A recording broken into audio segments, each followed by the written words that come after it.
Welcome back to another episode of ROC Boys Football, continuing with our 2022 season preview as we take a look at the Cincinnati Bearcats heading into the 2022 football season. Before we get into it, I just wanted to thank you guys for all the support you guys have showed the channel.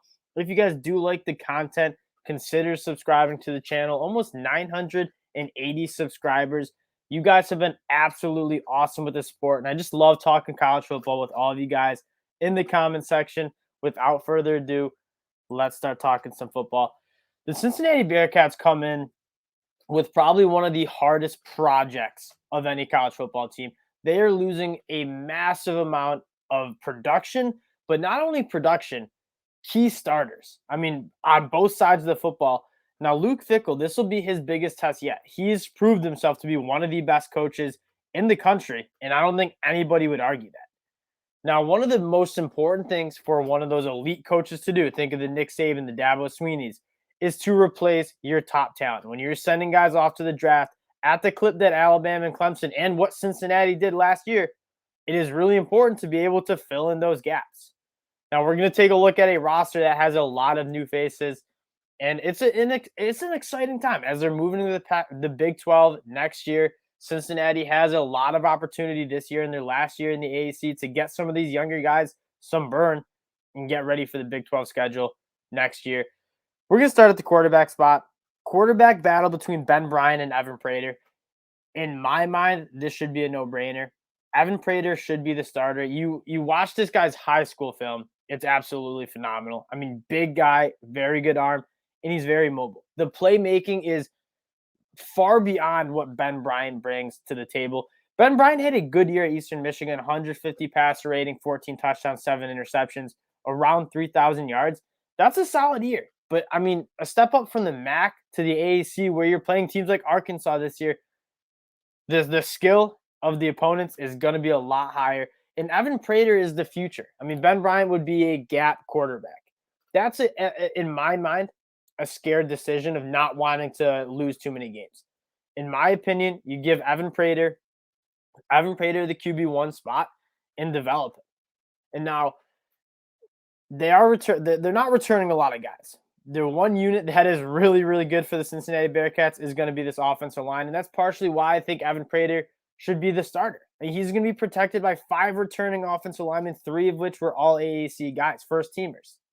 And so you're not just trotting him out to kind of get in some hot water and not succeed. He has the capability to be a very successful year 1 quarterback for them.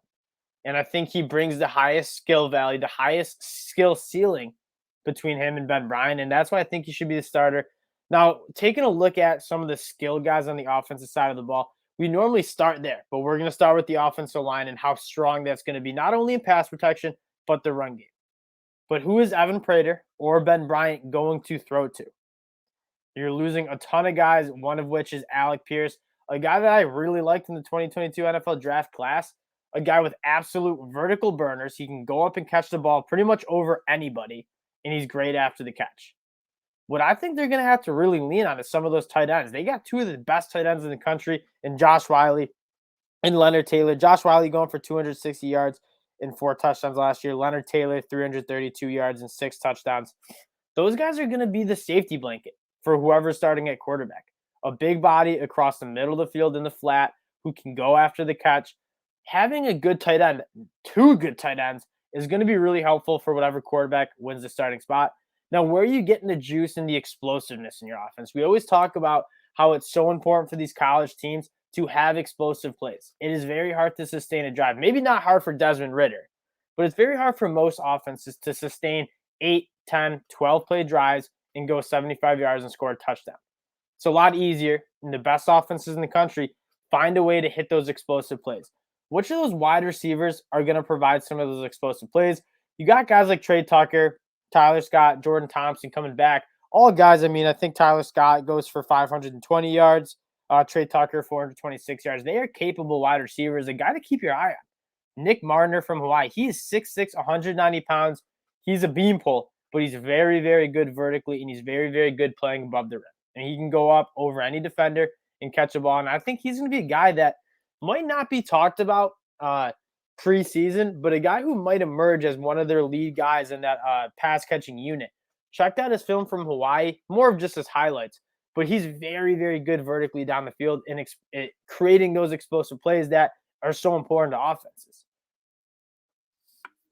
Looking at the running back, you get a very similar story. Last year was Jerome Ford, the transfer from Alabama, the top SEC school, and he looked awesome. One of my higher running backs in the 2022 NFL draft class. Now it's going to be Corey Connor, who's going to be a true sophomore this year. He's a top 200 recruit to LSU. He's transferring in. I would expect him to get most of the work, and you're going to get him for at least 2 years. Very similar running game to Jerome Ford as well. I don't know if he'll be as good as Jerome Ford was his last year at Cincinnati, but he's a guy that will be more than serviceable in the AAC, and certainly a guy in the future who you look to be a first-team All-ACC kind of guy at the running back spot. We already talked about that offensive line. So in terms of returning production is not great, obviously. But on the offense side of the ball, you have one of the best offensive lines in the country, certainly the best in the AAC. The run game should be strong.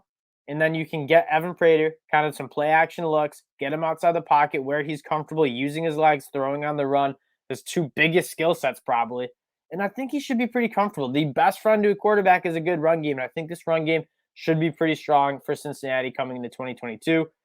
Now, the defense, this is really where you got decimated. You had one of the best defenses in the country. Scoring was 5th nationally.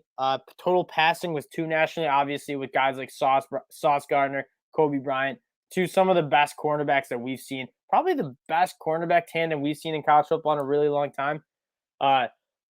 It's really hard to replace those guys. We're going to start up front. Cincinnati had a good defensive line. I don't think it was awesome, and I think it can be as good of last year. So you lose a guy like Myjai Sanders, who's going to step up and kind of create those negative plays, those sacks, those tackles for a loss, plays that help defenses get off the field. That's probably the most important metric when you're evaluating a college football defense is getting those negative plays, getting off the field. A guy I look to, not necessarily an edge guy, in Jawan Briggs, a former top 100 recruit at Virginia, came into Cincinnati last year. He was pretty good. I think he has a capability to take a massive step in his second year with the team, and I expect him to be an absolute force on the inside. And then you look to a guy like Malik Vann, who had 3.5 sacks, 8.5 tackles for loss last year. He's a senior now. He has some experience under his belt. He doesn't have the juice that Myjai Sanders had, but I think he can be a serviceable guy who can get some pressure on the quarterback.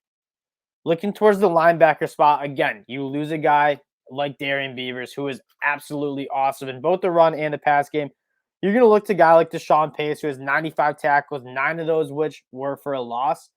I like a lot from what I saw of his game. And then you're also getting his brother, a transfer from Miami of Ohio, who was a first-teamer MAC guy last year. He had, I believe, 90 tackles. He was your first-team All-MAC guy last year. He's going to be really good. And then Ty Van Fossen, a guy with 70 tackles last year. One of the good things about the Cincinnati defense is they used a lot of guys. I mean, they had those first-team guys, but a lot of those guys on the 2-deep, since they were winning so many games, were able to get good reps and rack up some pretty good production. And I look for kind of a smooth transition between a lot of those guys who are leaving and then a lot of those guys who are coming back. Now, on the secondary, this is where you have the biggest question marks, and that's no secret. Losing a guy like Sauce Gardner, the best quarterback in the country last year, losing a guy like Kobe Bryant, who won the award for the best quarterback in the country last year, definitely one of the best cornerbacks in the country last year, and then losing a guy like Brian Cook, who is just he was so good in both coming up and stopping the run and also in the secondary in pass defense. Who is going to step up on this side? Look to a guy like Arquan Bush, who was good last year. He's going to be a redshirt senior this year to kind of step up and be the leader. But I think I would be very surprised if this unit was even close to as good as it was last year. Now, does that mean they're going to be bad? Certainly not. But it's just not going to be that elite shutdown smothering passing defense, which was the second best in the country last year, like it will be this year. So in terms of what we kind of do after we kind of preview the depth chart, we're going to take a look at the schedule and see how that schedule is playing out for Cincinnati. It's a tough schedule. I was looking at it before the show. You start on the road, going to Fayetteville, playing Arkansas. Guys opened up as 7-point underdogs. Arkansas is a good team this year. Excuse me. Arkansas is a very good team this year, and playing in Fayetteville is one of the hardest places to play. It's going to be the season opener, so you know the crowd is going to be absolutely buzzing. This is where you're going to get a little taste of what this Cincinnati Bearcat team is about. Is it a little bit unfortunate that you have to open up against such a strong SEC opponent when you have so much in your roster that's turning over? Yeah. Would you want like a Miami of Ohio to be your first team on the schedule? Probably. But Arkansas is going to be a good test to see where this team is. And if Evan Prater does get the starting spot, he's going to be thrown into the fire a little bit against an Arkansas defense that's really, really good in the SEC. After Arkansas, say you drop that game, Kansas State, Miami of Ohio, Indiana, Tulsa, South Florida, your next biggest game is probably on the road at SMU and on the road at UCF, back-to-back games. That's going to be very difficult, especially in the bounce house in Orlando, Florida. UCF kind of shows out for those home games. In terms of in-conference play, those are your two toughest in-conference schedules, both on the road. If this team is as good as I think they can be, these games should be very close, and they might even be favorites. But the UCF team we just previewed, they're a very good team, and so this is where we're going to kind of get a sense of where that Cincinnati team is, and then you finish out with Navy, East Carolina, Temple, and Tulane. So there's 3 games on the schedule that I think you'll really be pushed in. On the road at UCF, SMU, and Arkansas. Your 3 biggest games are your road games in UCF, SMU, and Arkansas. This isn't a college football playoff team. I think many of the Cincinnati fans know that. What you guys did last year was absolutely magical. And hand up, I was kind of a little bit of a hater. I didn't think they would go out and be able to compete with a team like Alabama, and they did. The scoreboard might not reflect how competitive a game that was last year, 27-6, but Cincinnati hung around there for a very long time. A couple plays bounced their way, and they're right in it in the fourth quarter. And so this year, I think, is kind of a gap year where you don't want to completely revert. You want to still be a 9-10 win team, which I certainly think they are capable of. Ideally, win that last year in the AAC and get some serious momentum going into the Big 12, where your recruiting should be much better. It's a lot easier to get guys when you're playing those big-time games every Saturday in a Power 5 conference. Very optimistic about the future of Cincinnati as long as Luke Fickell is at the helm. This year, will they be an undefeated team that makes college football playoffs? It is hard to see that. But I think they certainly can be very, very competitive. And I think they have a good chance to kind of continue that momentum as they get into the Power 5 conference next year. So optimistic about the Cincinnati team. I'm excited to see what they have with all this roster turnover. And once again, I appreciate you guys for obviously rocking with the ROC Boys. We appreciate all the support you guys have shown to the channel. And if you do like the content, consider subscribing to the channel. And we'll talk to y'all later. Peace.